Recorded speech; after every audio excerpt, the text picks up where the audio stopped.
Friend, welcome to my YouTube channel. आज मैं आपके लिए नई वीडियो लेकर आया। बेसिकली आज मैं जो NIOS बोर्ड के लिए इम्पॉर्टेंट टॉपिक के बारे में बात करने वाली हूँ, वेक्टर के बारे में बात करने वाली हूँ। बेसिकली वेक्टर जो हमारा है बहुत ही ज़्यादा इम्पॉर्टेंट टॉपिक है और ये बोर्ड के एग्ज़ाम में पूछा जाता है और बहुत ही ज़्यादा इम्पॉर्टेंट भी है। सो मैं आज बेसिकली नॉर्मली वेक्टर के बारे में बात करना चाह रही हूँ। तो हमें ये पता होना चाहिए वेक्टर से पहले कि वेक्टर क्या है, स्केलर क्वांटिटी क्या है, वेक्टर मतलब क्या होता है।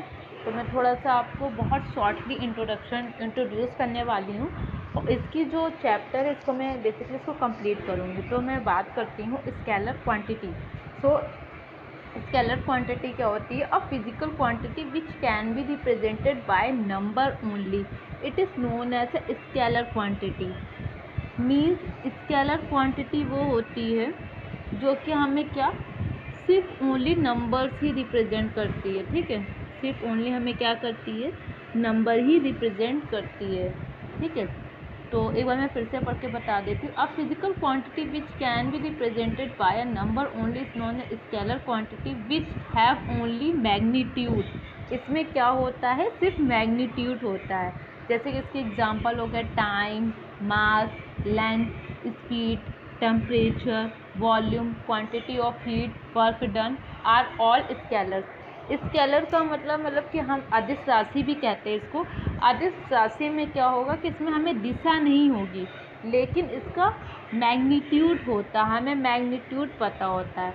और जो वैल्यू हमें कैसे डिफाइन देती है, विच can be represented by a number. Okay, तो इसे हम लोग क्या कहते हैं, स्केलर क्वांटिटी। जैसे टाइम है तो टाइम में हमें डायरेक्शन नहीं पता होता है। जैसे मास है, हम किसी चीज़ का वेट करते हैं तो उसका डायरेक्शन नहीं पता होना करते कि वो किस वेट में मापा जाएगा, तो उसको हम क्या कहेंगे, स्केलर क्वांटिटी कहेंगे।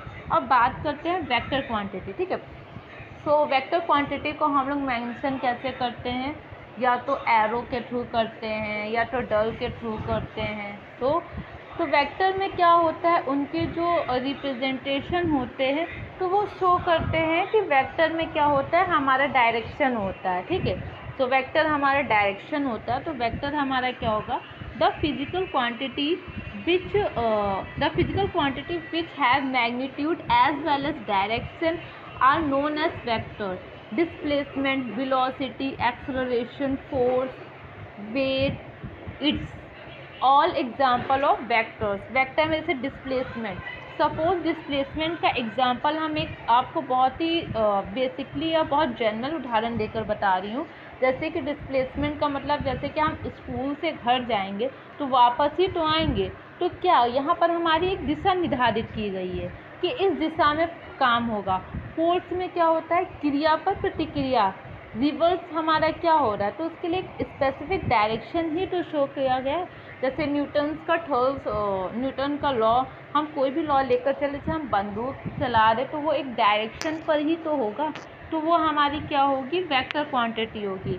स्केलर क्वांटिटी में क्या होता है कि स्केलर क्वांटिटी में हमारा जो है वो खाली टाइम और लेंथ होता है। तो difference between vector quantity and scalar quantity, तो मैं थोड़ा सा बता देती हूँ। देखो वेक्टर क्वांटिटी में क्या डिफरेंस है कि वेक्टर में क्या होगा कि the physical quantity which have magnitude as well as direction are known as vector quantity. Vector quantity में क्या होगा, मैग्नीट्यूड भी होगा और डायरेक्शन भी होगा।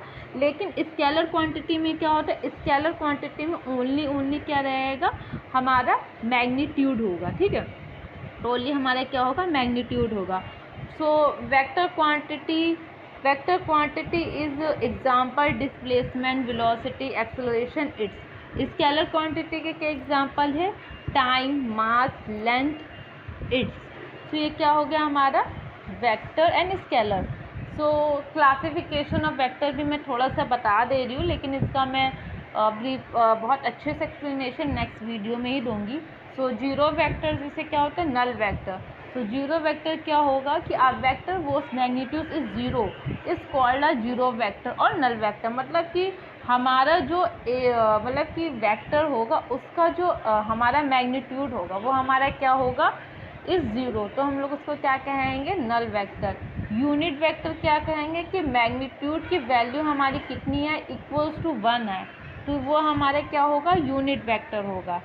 इक्वल वेक्टर का क्या होगा, इक्वल वेक्टर क्या होगा, a इक्वल्स टू बी, हमारे दोनों वेक्टर की जो वैल्यू है वो इक्वल है, तो वो हमारा क्या होगा, इक्वल वेक्टर। ठीक है, सो बेसिकली आज के लिए मैंने बहुत ही ब्रीफली, बहुत शॉर्ट में आपको इस चैप्टर का रिव्यू दिया है, और मैं थोड़ा सा रिव्यू भी देना चाहती हूँ कि इस चैप्टर में बेसिकली मैं बात क्या करूँगी। तो बेसिकली मैं वेक्टर के बारे में बात करूँगी, जीरो वेक्टर क्या होता है, यूनिट वेक्टर क्या होता है, इस सारे वेक्टर की बात करूँगी।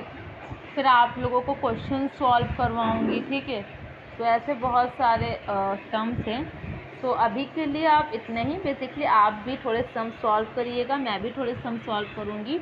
सो आप इस वीडियो का अगर आपके लिए हेल्पफुल हो और काफ़ी ज़्यादा अंडरस्टैंडेबल हो या आपको अच्छे से समझ आया हो, तो ये वीडियो को ज़्यादा से ज़्यादा लोगों को शेयर करें। ठीक है, और अगर कोई इसमें एरर या कुछ कमी होती है तो हमारे यूट्यूब चैनल को मैसेज करें, जिससे मैं इम्प्रूव कर सकूँ और मैं आपके लिए बहुत अच्छे से अच्छे कंटेंट आपको प्रोवाइड कर सकूँ। तो पढ़ाई करते रहे, all the very best. Next video में मैं इसके कुछ टॉपिक्स बताऊंगी, जैसे क्लासिफिकेशन ऑफ वेक्टर के बारे में बताऊंगी। फिर थर्ड वीडियो में मैं बेसिकली आपको क्वेश्चन सॉल्व कराऊंगी। तो ये वीडियो मैं मतलब कि इस वीक में प्रोवाइड करूँगी। ठीक है, तो रोज़ तो नहीं हो पाता, लेकिन एज सुन एज़ पॉसिबल मैं जल्द से जल्द इस चैप्टर को कंप्लीट करने की कोशिश करूँगी। तो दैट्स इट माई साइड। सो पढ़ाई करते रहो, ऑल द वेरी बेस्ट।